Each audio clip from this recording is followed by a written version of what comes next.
एक बंदा जो वॉरलॉर्ड्स को हरा सकता है, योंको के कमांडर से भिड़ सकता है, एक हाथ से 50 केजी की शॉट घुमा सकता है, पर भाई एक सीधे रास्ता नहीं ढूंढ सकता। रोरोनो वाज द गोड सॉर्ट्समैन बट द वर्स्ट जीपीएस। पर रुको, क्या ये बस एक मजाक है या फिर जोरो को एक कर्स लगा है जो उसको हमेशा भटकने पे मजबूर कर देता है? एक फैन थ्योरी के हिसाब से जोरो के लॉस्ट होने का रीजन पुराना श्राप है। चलो थ्योरी डिकोड करते हैं और जोरो के लॉस्ट होने का असली रीजन ढूंढते हैं। देखो भाई, अगर एक बार या दो बार होता तो समझ में आता, मगर ये हार्डकोर लेवल का लॉस्ट होने वाला बंदा है। याद है ड्रेसरोसा में जब पूरा क्रू एक जगह था, तब जोरो उल्टी डायरेक्शन में चला गया और भाई अलाबास्टा में तो सीधे रास्ता लिया था, फिर भी भटक गया। सिर्फ मजाक के लिए नहीं, इसमें कुछ बड़ा है। तो चलो थ्योरीज चेक करते हैं।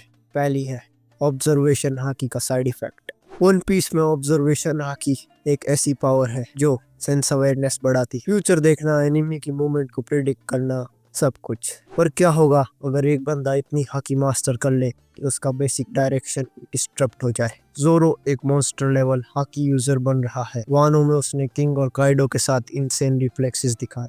हो सकता है उसका ब्रेन हमेशा फाइट्स के लिए टर्न ऑन रहे और उसको नॉर्मल नेविगेशन में दिक्कत हो रही, नॉर्मल जगह पर भी उसका माइंड बैटल मोड में ही ऑन रहे, इसलिए उसको रास्ता या डिस्टेंस महसूस ही ना हो रहा। क्या जोरो का एक्सट्रीम हाकी ट्रेनिंग उसके जीपीएस को डिस्ट्रॉय कर रहा है? सेकंड थ्योरी, जोरो की दूसरी आंख एक जीपीएस कंपास। सबसे बड़ी मिस्ट्री, जोरो की बंदा मीहॉक जो एक फैल्कन आई स्वॉर्डमैन है, उसका हॉक आई एक नेचुरल कंपास जैसे काम करता है। जोरो की बंद आंख को अगर खोला जाए तो क्या उसके अंदर डायरेक्शनल सेंस हिडन हो सकता है? हो सकता है मीहॉक ने उसकी आंख को इंटेंशनली बंद करा दिया ताकि उसके इंस्टिंक्ट को और शार्प कर सके। थ्योरी ये कह रही है कि जोरो की आंख में मिस्टिकल जीपीएस हो सकता है जो अभी अनलॉक नहीं हुआ है।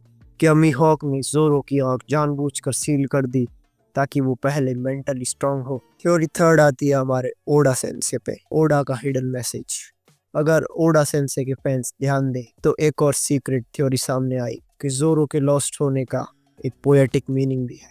बिल्कुल, वन पीस का थीम है finding your path in life. Luffy का पाथ क्लियर है, पायरेट किंग बनना है, सांजी का गोल है ऑल ब्लू ढूंढना, पर जोरो का गोल सिर्फ सबसे स्ट्रॉन्गेस्ट स्वॉर्ड्समैन बनना। पर क्या वो सिर्फ पावर के लिए है? हो सकता है ओडा हमें ये बताना चाहता है कि जोरो अभी तक अपना ट्रू पाथ नहीं ढूंढ पाया है, इसलिए वो हमेशा लॉस्ट रहता है। तो तीसरी हमारी थ्योरी आती है व्हाइट सेंचुरी पर। Zoro is actually from white century.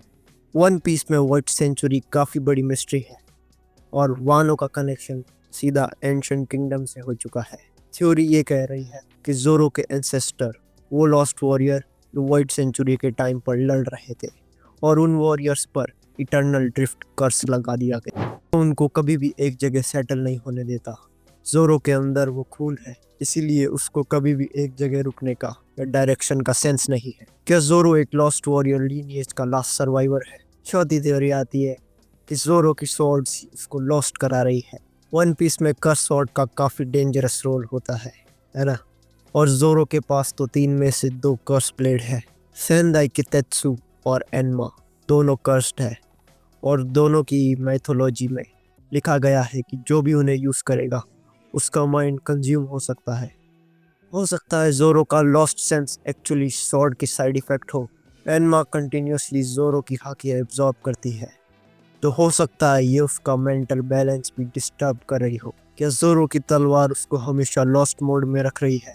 अब सवाल ये उठता है कि क्या जोरो इस कर्स को तोड़ पाएगा? क्या वो कभी डायरेक्शन सेंस डेवलप कर पाएगा, या ये उसकी डेस्टिनी है एक भूल भुलैया वॉरियर बन के रहना? ये थ्योरीज काफ़ी माइंड ब्लोइंग है, और तुम्हें क्या लगता है? कमेंट करो और अपना ओपिनियन बताओ। अगर तुम जोरो के जैसे लॉस्ट नहीं होना चाहते तो सब्सक्राइब करो इस चैनल को और बेल आइकन दबा दो। वन पीस, नारुतो और ब्लीच बिग 3 के एरा के बारे में जानना चाहते हो तो आई बटन में शो हुआ वीडियो देख सकते हो। तब तक के लिए सायोनारा नाकामा, निकम्मो नहीं नाकामा, और स्टे ओटाकू इन दिस विश्वा।